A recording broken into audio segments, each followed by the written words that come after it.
and thank you. Well, first, welcome to the Candidate Forum. Especially welcome national directors. We look forward to the afternoon. Both candidates are excited. We're all excited. Out of respect, we're going to have a video for both candidates, and we've already agreed to that, and we would respectfully ask that you not video during this session. So please try to abide by that. I especially want to welcome Sherry Meadows from Ocala, Florida, Charlie Apple from Franklin Lakes, New Jersey.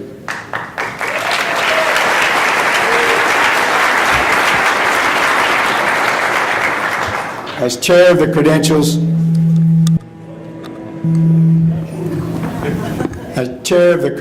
I can tell you both candidates have been respectful. They have abided. It's sometimes hard to abide by the rules we have right now, and those are being looked at for future candidates. But both candidates were very respectful to each other. Their camps were respectful with each other, and the Credentials Committee certainly appreciates that. Thank you, Sherry, wherever Sherry is. Right here. Oh, there you are. Thank you. Now, I want to read this because it's actually the purpose of the forum. The purpose of the forum is to provide the candidates with a platform to express their opinions on current issues facing the National Association of Realtors, its members, and the real estate industry in general. In addition, to allow national directors the opportunity to hear directly from each candidate about their vision for the National Association of Realtors.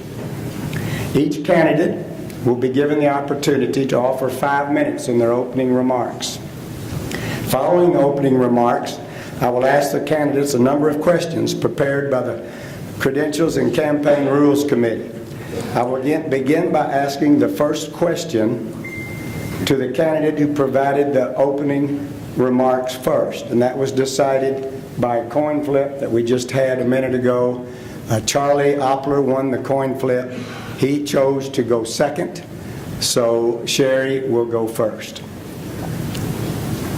Each question, where was I?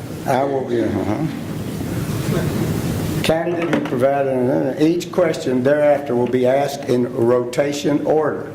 Candidates will have up to 2 minutes to respond to each question. Directors will also have the opportunity to ask candidates questions. Any NAR director in the room may submit a question by writing the question down on one of the index cards provided. If you want one, raise your hand. They're on the tables located at the, I should have read this, center of each aisle. Members of the Credential and Campaign Rules Committee will be walking around to pick the index cards up. Committee members are identified by pink linear name badges. If you have a preference on each one of those cards, if you want Charlie to answer a question specifically, write that on there. If you want both candidates, write that on there, please. Each candidate will have the opportunity to respond to each question asked by a director. If the question is addressed to a particular candidate, the candidate will respond to the question first. In the event a question is not asked specifically a particular candidate, the candidates will respond again in rotation order. As this is a forum and not a debate, candidates will answer the questions but should not and will not ask questions of each other. At the conclusion of the question and answer segment, each candidate will be given the opportunity to offer 5 minutes of closing remarks. The candidate who provided their opening remarks first will make the closing remarks first. Ladies and gentlemen, at this time, I would like to ask both candidates to please come to the podium.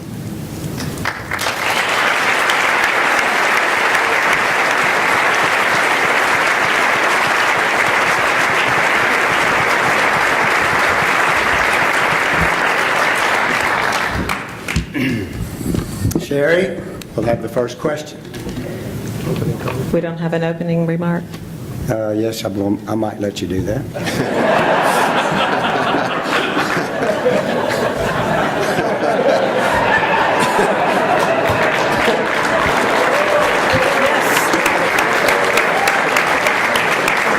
Now, y'all didn't think I wasn't going to screw up at one point or another. We all have bets on it. All right, Sherry, your opening remarks, please. I always like being number one. How about that NAR class of 2008? Are you out there? Realtors accept the responsibility to be the foundational anchor of the community. Austin, Texas. Every day I wake up and I have to earn my members. Denver, Colorado. Every decision I make, I ask myself, how will this affect our members and how will it make us better? Minneapolis, Minnesota. I want to thank each of you for your support as I have traveled from one end of this country to the other. These are quotes from members and CEOs across the country. The amount of encouragement that I have received across the country has been overwhelming. I have been on the road since August, traveling all the way from the New England area to South Florida, to the islands, to California, to Montana, to Texas, and everywhere in between. I have heard stories of you building your businesses one transaction at a time. I've heard stories of you building your careers one class at a time. I've heard all over the country about our efforts to support the dream of homeownership, the American dream. And I've traveled because I wanted to have a conversation with you. I've heard so many incredible stories. However, I've also heard that members are having problems across the country. I would like to talk to you about the RRF a little bit, though. I have to tell you thank you. From Region 5, it is just such an honor to serve in an area and have so much support from around the country supporting the hurricane victims. $27 million to date, $8 million on 9/11, and another $2 million since the hurricanes have hit our regions. Some of the stories I'm hearing from members, though, is that they're tired, they're afraid, they're uncertain about the future. They feel disconnected with NAR. They feel like they don't have decisions, a voice in the decisions. Advocacy is a big issue. We have success, but we have more work to do. Inclusion. For an industry that opens doors, they do not feel included. Data. Aggregators have stolen a march on us, and they threaten our very existence. They feel like we're reactive instead of proactive. Transparency. They feel like we've spent millions with little to show for it. In times of crisis, people gravitate towards leaders of character and transparency.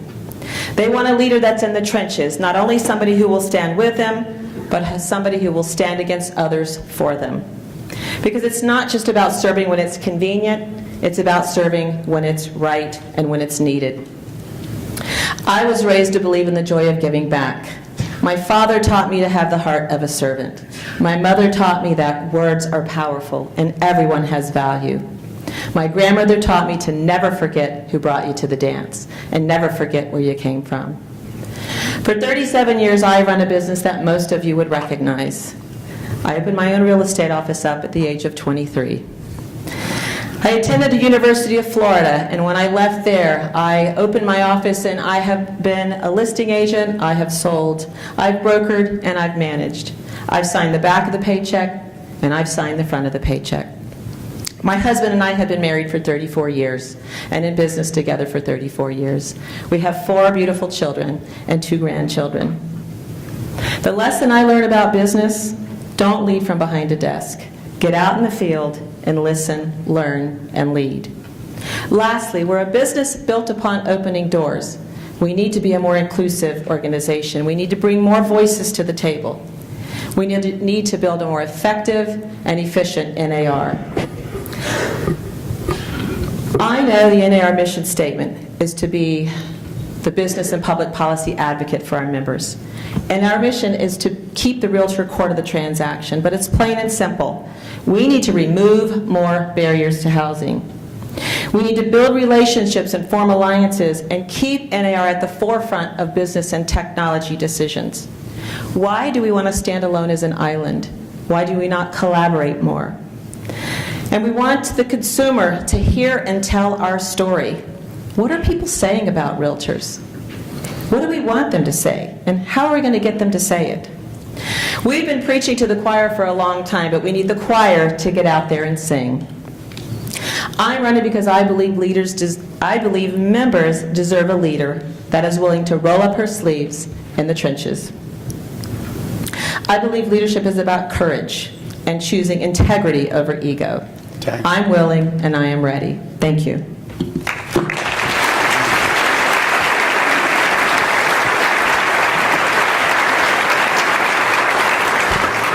Good afternoon.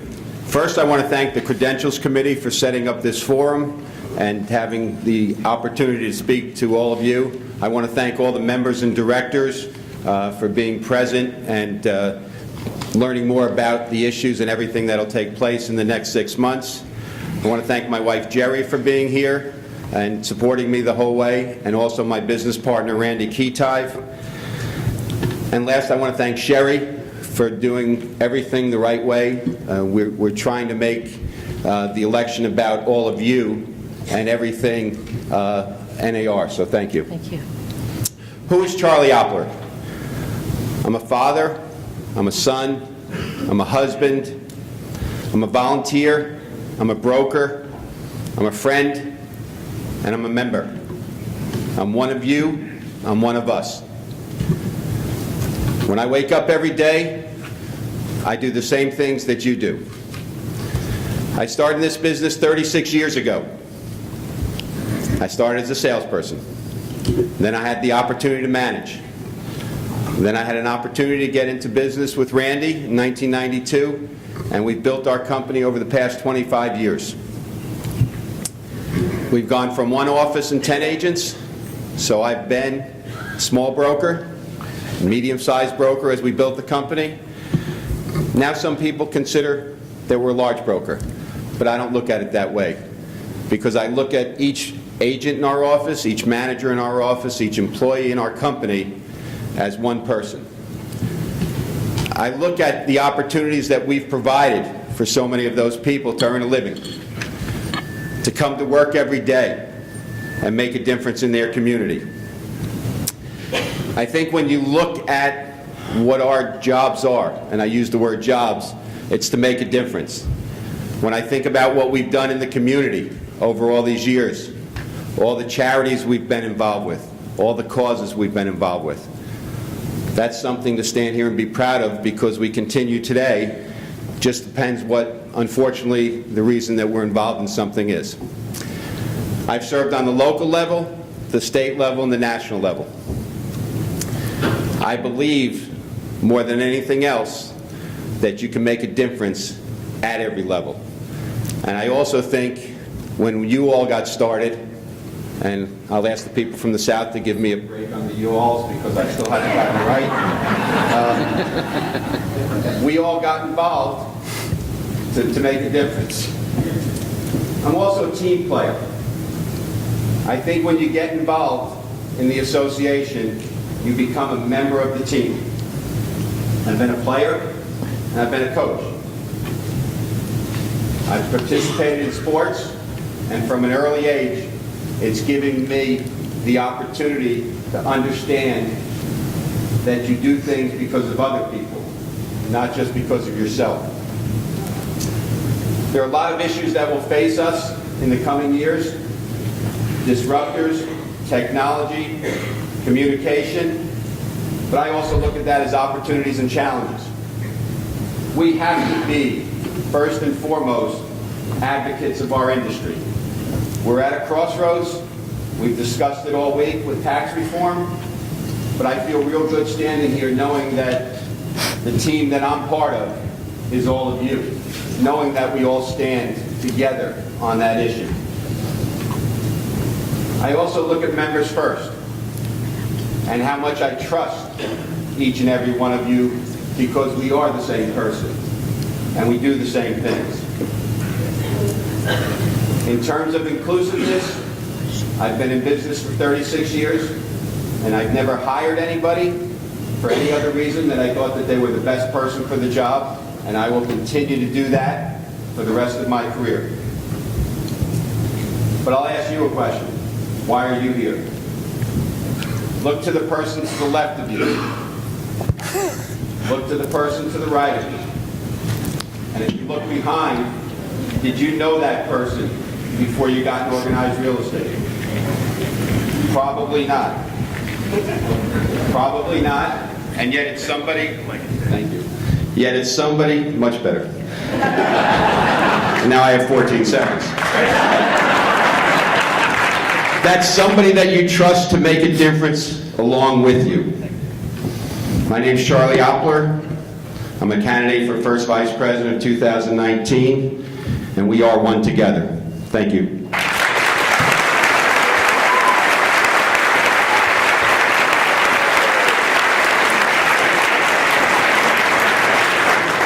can ask questions. Now we will get to that first question. Sherry,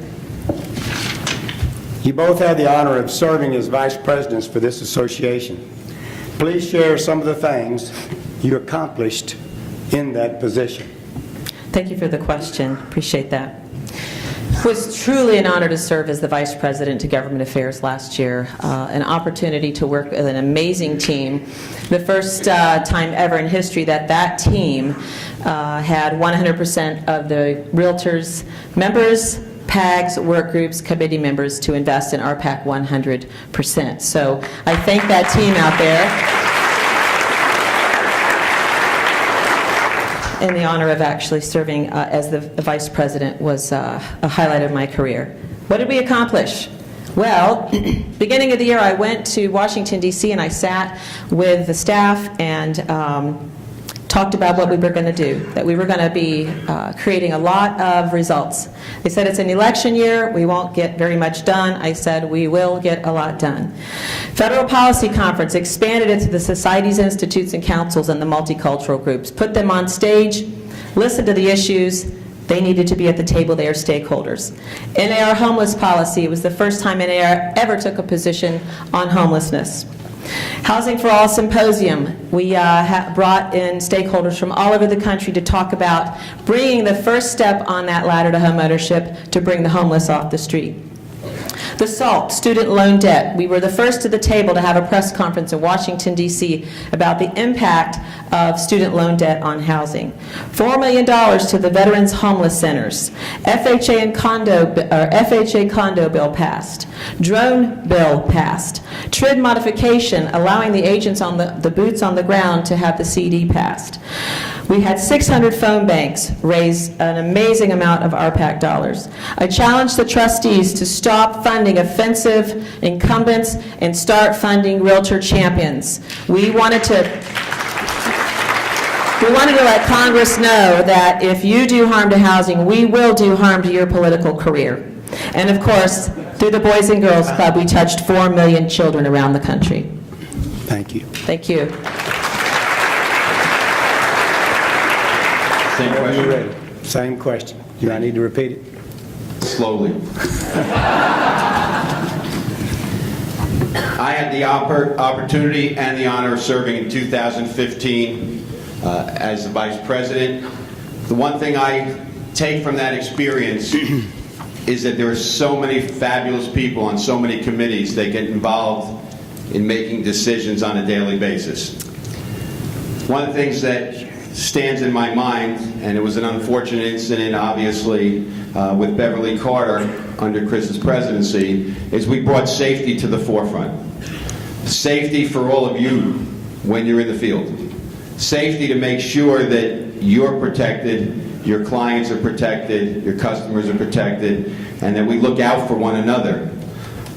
Unfortunately, there are things that cross our business every day that just are not something we've ever expected.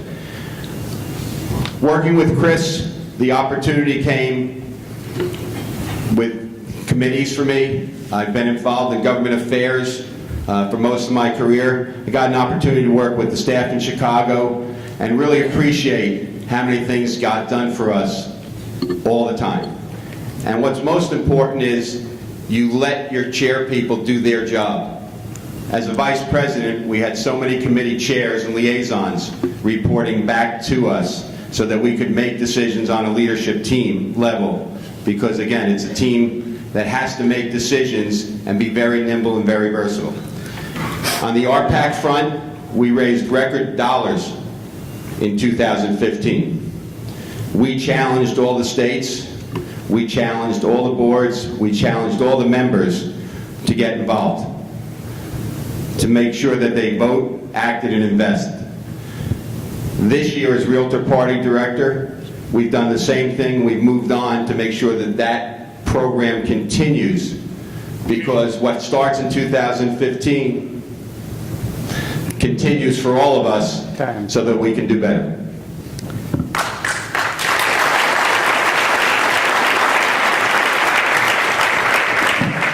Charlie, you'll take the next question. What do you think will be the biggest industry changes in the next 5 to 7 years? Wow. I'm worried about tomorrow. When I look at business, I think you plan to look ahead. When the National Association of Realtors changed the committee from strategic planning to strategic thinking, I think that sends a message.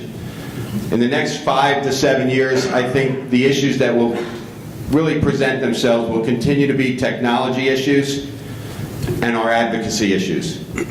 If we would have had this meeting 2 weeks ago, tax reform may not have been the issue that it is today. I think we will be challenged on the advocacy level for as long as we are here.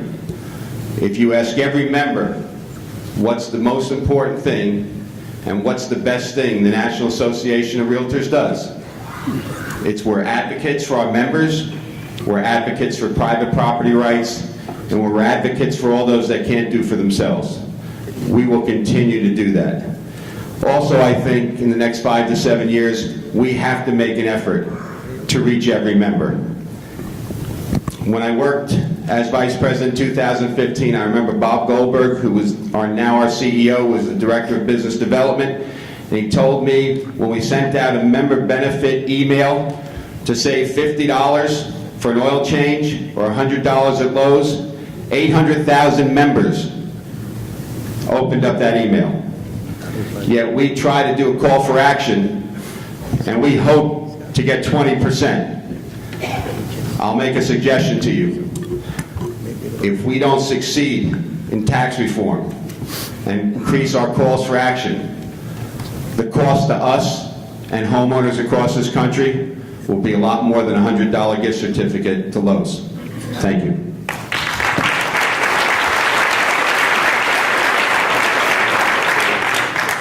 Sherry? Good question. Let me repeat it. What do you think will be the biggest industry changes in the next 5 to 7 years? I think there are two, and they are tied together. Data. I think as we see data as it is now, that within 5 years, probably most of all that is going to be in the cloud. We have issues that we talk about MLS of choice. We have issues that we're talking about here within our industry this week about Realtor.com, about RPR. There's so many tools that the realtors use that are the boots on the ground that all evolve around the data. The second is our messaging, our relevancy. I believe the greatest opportunity we have is in that area. As I said earlier, I think that the consumer needs to realize what our story is, and the consumer can tell our story. So I believe that our relevancy and the data is two of the things that I think are going to have the biggest impact and change on our industry in the next 5 years. Thank you. Thank you.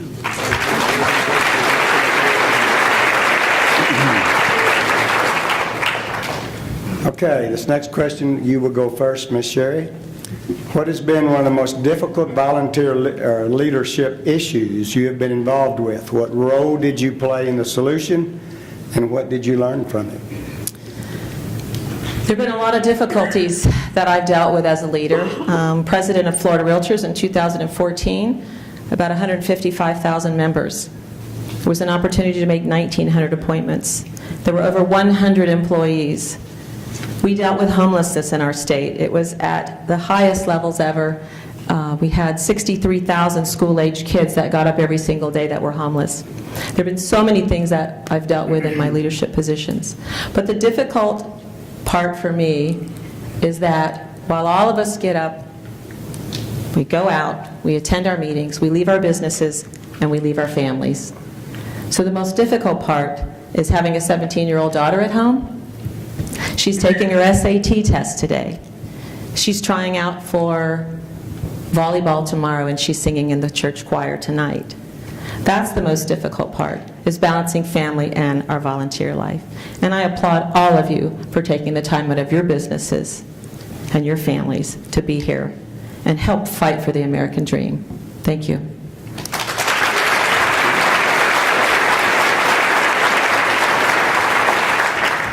I agree with Sherry 100%. I remember when I got involved many years ago, somebody told me on the state level, you're going to miss a birthday, you're going to miss a game, you're going to miss some back to school night, which I'm sure my wife would say I missed many.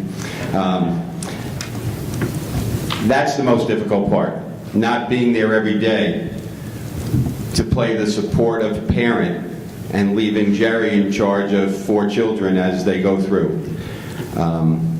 So I also applaud you for the time and effort that you put into this association that you take away from your businesses and from your family. From the role of being involved, when Sandy hit, the hurricane that hit New Jersey, and certainly this country's been ravaged by hurricanes, New Jersey wasn't used to dealing with that kind of horrific situation. And still 5 years later, we still have many people that just are trying to dig out of that hole. So being involved in the leadership at the state of New Jersey and also the national level, seeing us deal with the day-to-day situations that we do with natural disasters, trying to help our members get through and get their businesses back on their feet, that will always be something that I wish we all could do more, and I'm sure you all feel the same way, to make a difference. And I see friends from Puerto Rico and Florida and Texas and the fires out west, so we all wish we could do more, and that's still something that I think we could do better. Thank you.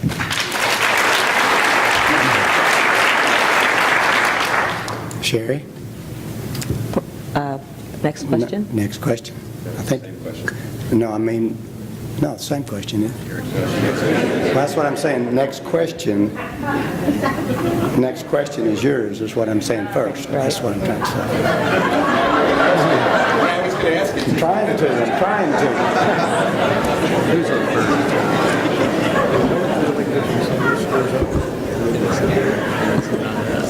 first? Like it. Many past leaders of our organizations have aspired to connect with its members. What would you do to accomplish this difficult task? I love this question. For me, my number one priority in the last few years has been member outreach.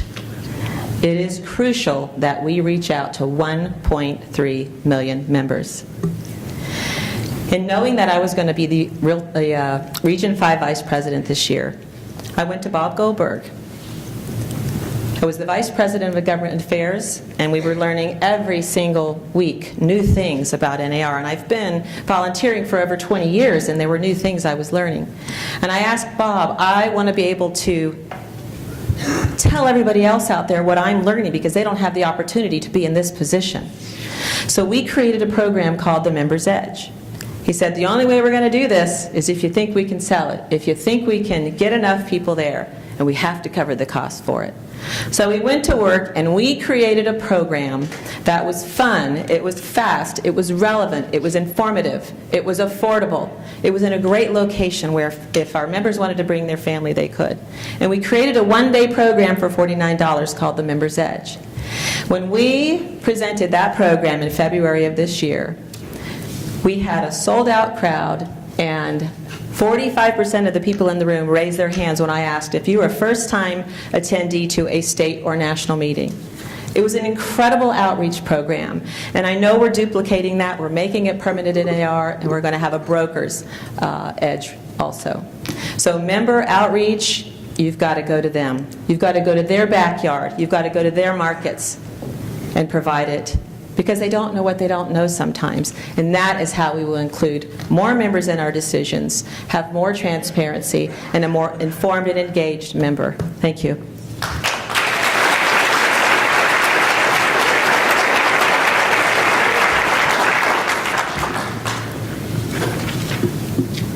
Same question? Yeah, same question. Thank you. I also love the question.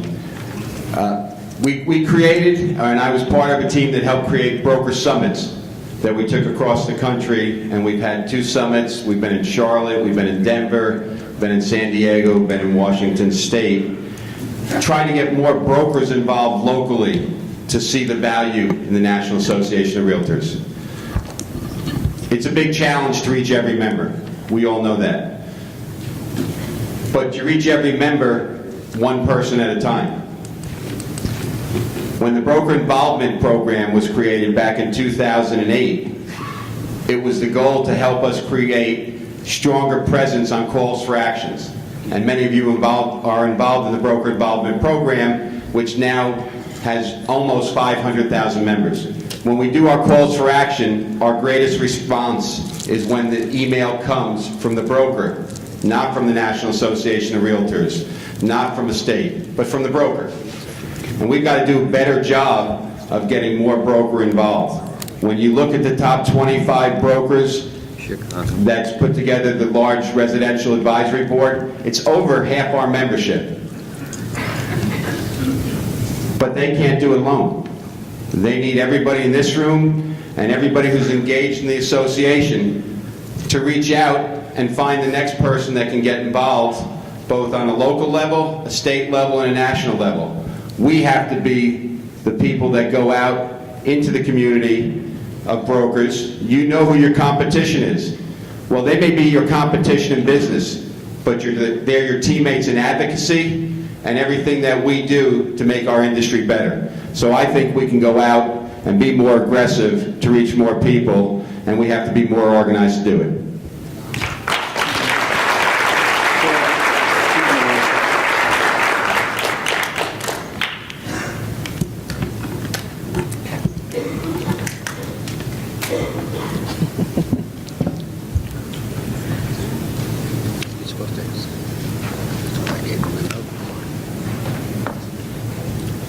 Thank you.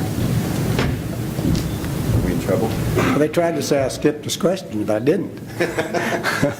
We wouldn't know. I understand that. I also want that the directors can submit questions in writing. The audience can too. So, but ask for a card if you have one you would like to ask. Okay? So, we're going to start with some questions. Mr. Thomas has.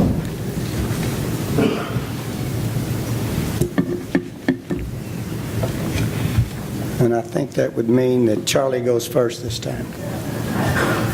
We're not keeping track. No, but I know we are. I am, importantly. If you could change one thing at NAR,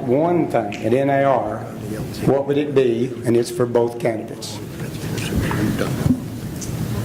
If I could change one thing at NAR, I would change the members that are not involved's perception of that we don't work hard.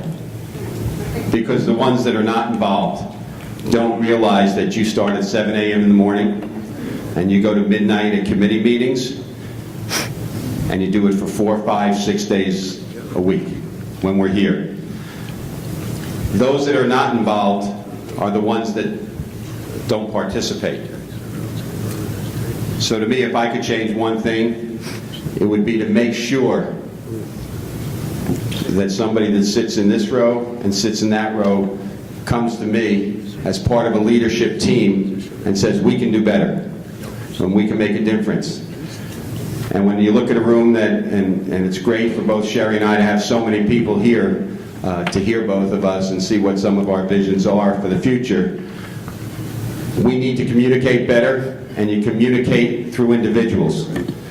We all know if we get an email, don't know if it's spam, don't know where it came from, you might not act on it. But you'll act on something if somebody asks you. All of you have made an RPAC investment, it's because somebody asked you.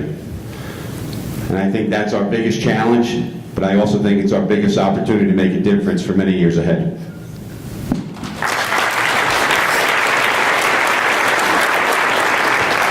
Sherry? Thank you for the question. I look at challenges as opportunities, and I see an opportunity in one area of our association. I have enjoyed working with our staff, and I have a great respect for our staff. And I have a great respect for the volunteers that serve on committees and bring bold ideas forward. If there were one thing that I could change overnight at the National Association of Realtors, it would be the $38 million we are spending on our consumer campaign, ad campaign. That's 1.3 million members that are paying into a campaign. And have we truly moved the dial with that funding? I would talk about what realtors do in our community. We have housing opportunity grants. We have placemaker grants. We have smart growth opportunities. Realtors across this country are changing their communities. They are building communities. We need to tell that story. We need to take that $38 million and tell the story of what realtors are doing in their communities. There is such a difference. We are the foundation. We are the anchor. We're the welcome wagon. Let's tell that story. And I believe a lot more members will get involved and engaged when they realize the direction that we're taking.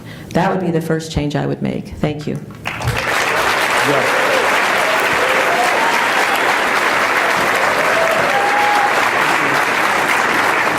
Okay, Sherry, and you will answer first on this question. Thank you. And it is for both candidates. On the Hill this week, Chairman Duffy went on record to say that we as realtors have no skin in the game after closing. How do you propose we change that message as an association to the general public? The advertising campaign that I just mentioned. That is how the public will know what we do and not just think of the real estate agent as driving around in a big car looking for the next commission check. They will realize that we are part of them. We're part of their community. We're the fabric of their community. And we need to send a message to Washington, D.C. We need to send a message to them that if they are not with us, they are against us.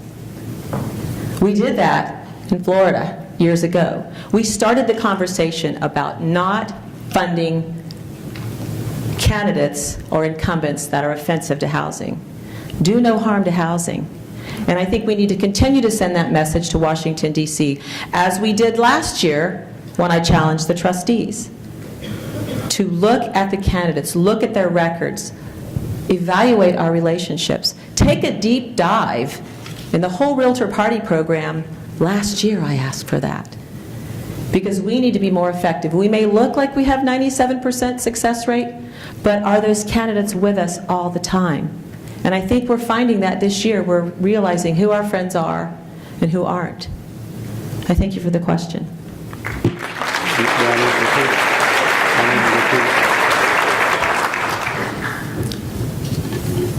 To reach more members, I know when the first advocacy campaign came out, because I was somehow selected to be in it, the title was Realtors Do More Than Sell Houses.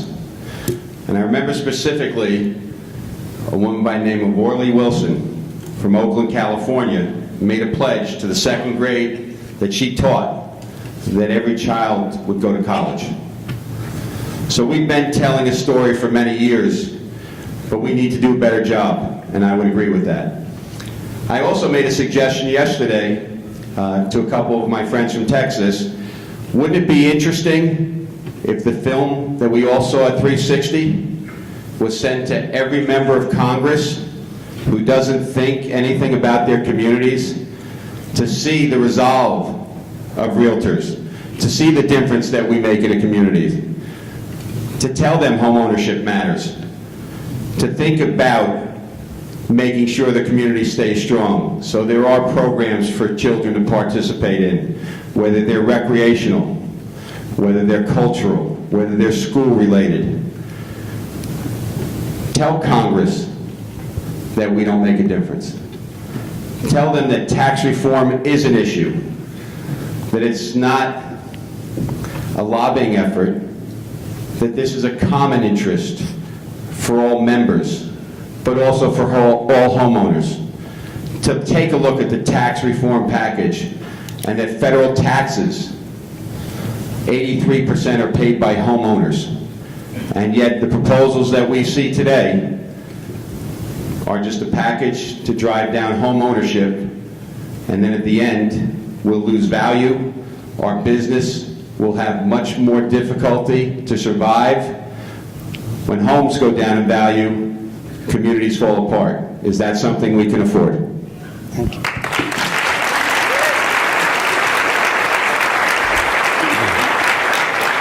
Okay, Charlie, you'll respond first on this question. And y'all can write big if you want to.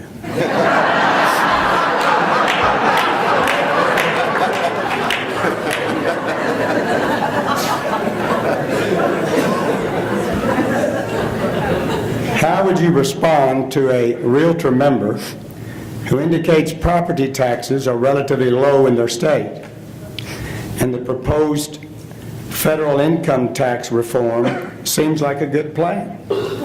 How would you respond? And that's for both candidates. Thank you, Chris. This is a discussion that obviously has been in the halls, and we've had an opportunity to talk about it. There are certain issues that cross the table every day.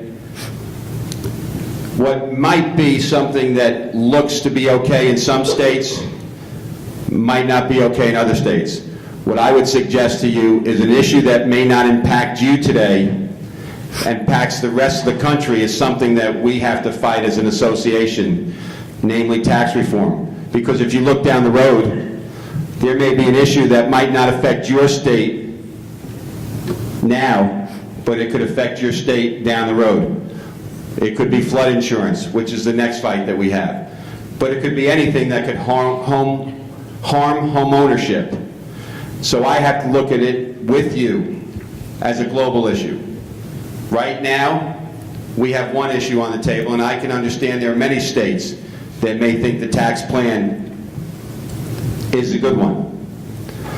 But when I look at the tax plan overall, and it looks to drive down home ownership rates, ultimately, you may not think it hurts you from a tax standpoint, but when you go to sell that house in 4 years and there are less people buying houses, then it's going to hurt, because values could go down 10% over 10 years. That's some of the projections that we're seeing. I would also look at, if we don't have a country of homeowners, and one out of every $6 is spent economically, what does it do to small business in your community? What does it do to the pride of ownership, taking care of your property? If you're just renting, you're not going to put the dollars into the community, and you're not going to get involved in the community, and I think that's the biggest danger for us there. So what affects us today in one state may not affect that state 10 years down the road, and you'll still need our support.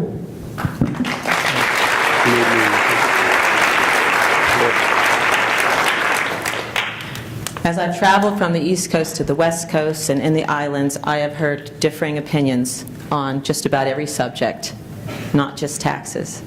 So we're going to have part of our membership that feels one way and part of our membership that feels another. But plain and simple, we need to remove barriers to housing. I trust our staff at NAR, that they've computed the numbers, and I trust our tax committees, and they are delivering the right message. But plain and simple, let's remove barriers to housing. We have 1.3 million realtors that can celebrate and share that message, and their families. But do you know that we also have 7.5 million consumers in a database that we can get on board, and they've signed homeownership bills of rights. They're actively advocating with us. Let's utilize 7.5 million consumers and 1.3 million realtors and our families, and let's send a loud message to our elected officials. We have the correct data. We're telling the right story. Remove barriers to housing. Thank you.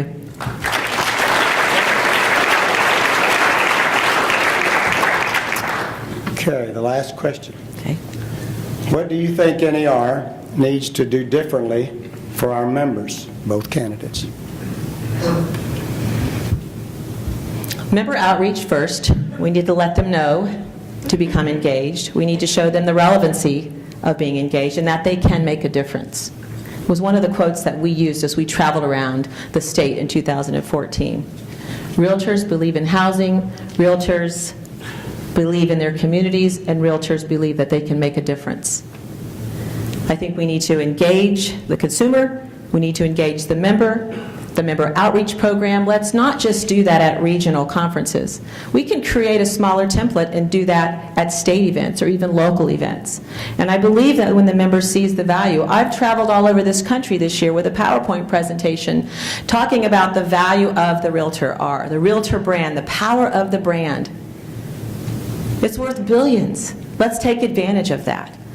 That PowerPoint presentation tells realtors 5 ways that NAR is saving you money. It's pocketbook issues. That PowerPoint also talks about our code of ethics and standing on our professionalism. Signing a piece of paper saying you're professional doesn't make you professional. It's integrity, and it's the fiber of what we're made of. Let's travel the country. I think Bob Goldberg's even talking about some member outreach and sending staff out there in the day of a realtor.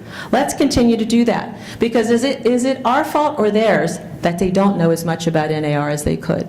Member outreach is crucial, and I think we're on a good path with our Members Edge. Thank you.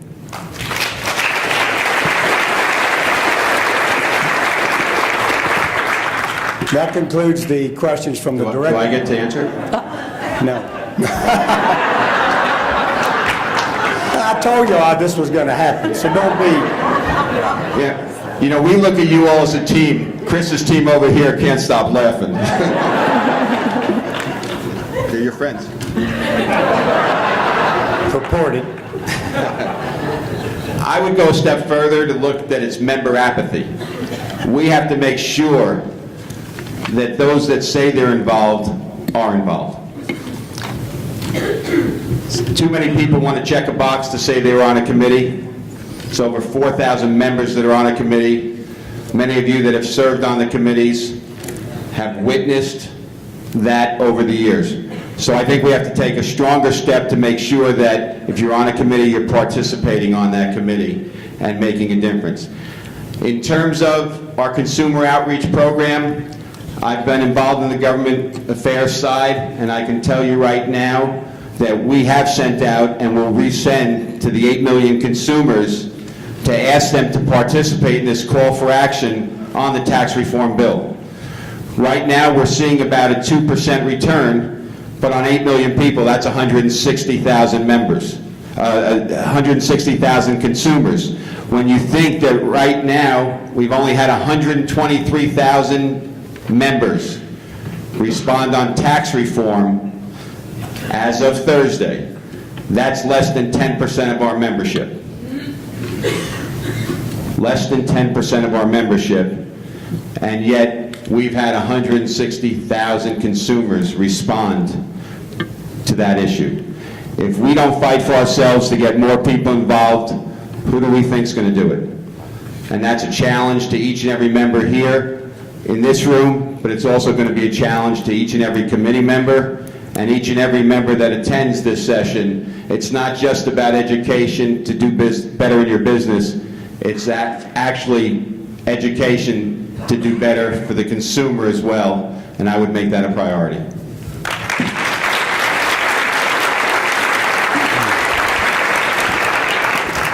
Okay, I'm just told that those last 3 questions were from the audience. Thank you. Okay? So, Sherry, you have 5 minutes to conclude. Thank you. Thank you so much for being here today. It is truly an honor to even have the opportunity to stand up here before you. Traveled the country. Here's my big black book. This is what I'm learning from you. These are your issues. These are your dreams. These are your tears. These are the opportunities that we have. And the people that I'm meeting across the country are in here, and those are the people that will make this happen.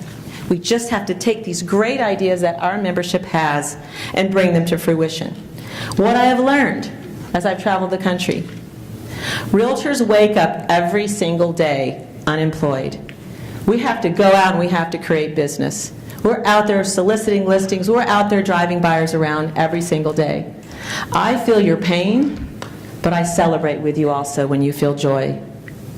We are education-based. We will continue to take educational classes.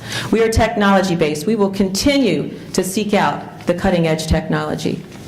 We help our consumers. We help them achieve the American dream, not only here in the United States. We are talking and bringing inbound trade missions and bringing people in here to invest in the United States. We join PTAs. We run for city council. We run for county commission. We pack meals for the homeless. We join to help the Girl Scouts and the Boy Scouts. We build habitat houses. Again, we are the fundamental anchor of our communities. My favorite Mark Twain quote is this: "The two most important days of your life is the day you were born and the day you find out why." My why is to be a voice, to be an advocate for those who feel they don't have a voice, and to help others find that voice that they do have. We just need to encourage them and inspire them. I have been an advocate on all three levels, the local, state, and national level. I want to continue to be an advocate for you. I want to stand with you, and I want to fight for you. I need your counsel, I need your mentoring, and continued information to fill more pages of more books that we can implement and take action on. But I need your help. I need your vote. And when the time is right, I hope that I have earned that vote. Thank you for your time today. I really appreciate being here. Thank you.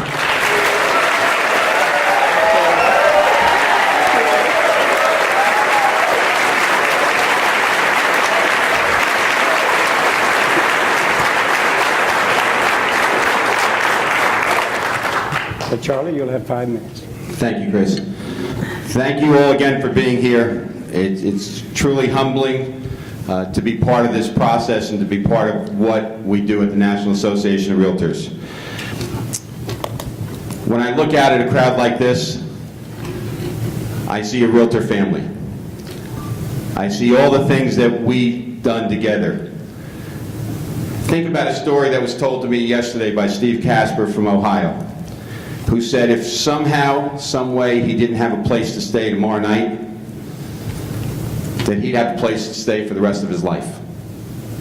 Because he knew the realtor family would step in and take care of him, and his wife, and his family. That's what the realtor family is. It's trust in one another. It's trust to make sure that we continue to fight on all levels of home ownership, for advocacy, for all the issues that we don't know today that are before us. I think about being able to pick up a phone, and I've traveled the country as well over the past 10 years, 12 years, speaking to members, and I know where I can find the answers. It's in this room. All the solutions to making us a better organization are in this room. It's having the voice and knowing that when you have an idea that can benefit everybody, that you step up at that time and take it to leadership, whether it's local, state, or national, so it's something that we can implement right away, because good ideas shouldn't wait. We need to make sure that there's something that benefits 1,300,000 members, that we act on it as soon as it makes a difference. Because we get a lot more done when we don't worry about who gets the credit. We get a lot more done when we act together. I'll also suggest to you, as we go forward, we're in a transformative stage. We have a new CEO. We have a new mindset. We have a more engaged membership, a more engaged staff. Our staff is top-notch. When I look at all the legislative issues that have come before us, and I think that we've got Jerry G, and we've got his team, we feel better knowing that they have our backs. But at the same time, they feel better every day when you tell them they've made a difference in what you do. because it's a team. It's staff along with volunteers. Every day that they come to work, they know their value for the members. How many times somebody in this room texts their liaison or staff member 10, 11, 12 at night and get a response? And you can all shake your head because you know how dedicated and committed they all are, both on your local and your state levels as well as the national level. We're a realtor family, and I can relate to you that in the past 3 years I've had two great examples. My daughter was a freshman at the University of South Carolina, and she was there a month, and there was a hurricane warning. I got 3 texts within an hour. Should I pick her up? Does she need a ride? Does she need a place to stay? That is so comforting to know that even if you're a stranger in this room, you're not, because you care about other people. And then last year, and maybe to me the greatest satisfaction as both a parent and a realtor happened when our daughter Jackie, who's a single mom, bought a house. She works for the state of Massachusetts, and she got transferred from the Boston area down to Fall River, which is right on the Rhode Island border.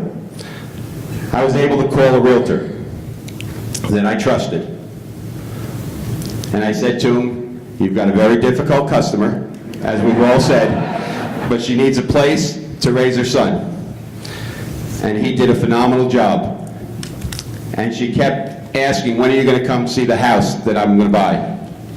And I said, "When that person tells me it's time to buy a house," because I don't know Rhode Island, and he did. And I got a text one day in a meeting, said, "We're buying a house, and what can you do? You're my realtor family. You're what counts. You're what makes the difference. I love all of you. Thank you for everything that you do, and thanks for being here. Thank you, Sherry, for a great day." Thank you.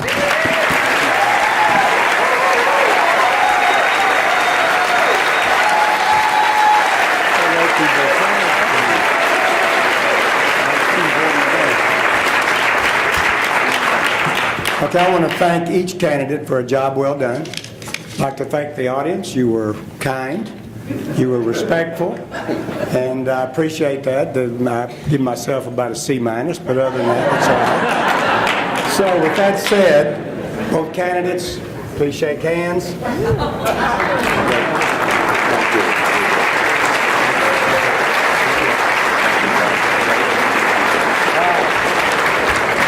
We are all adjourned.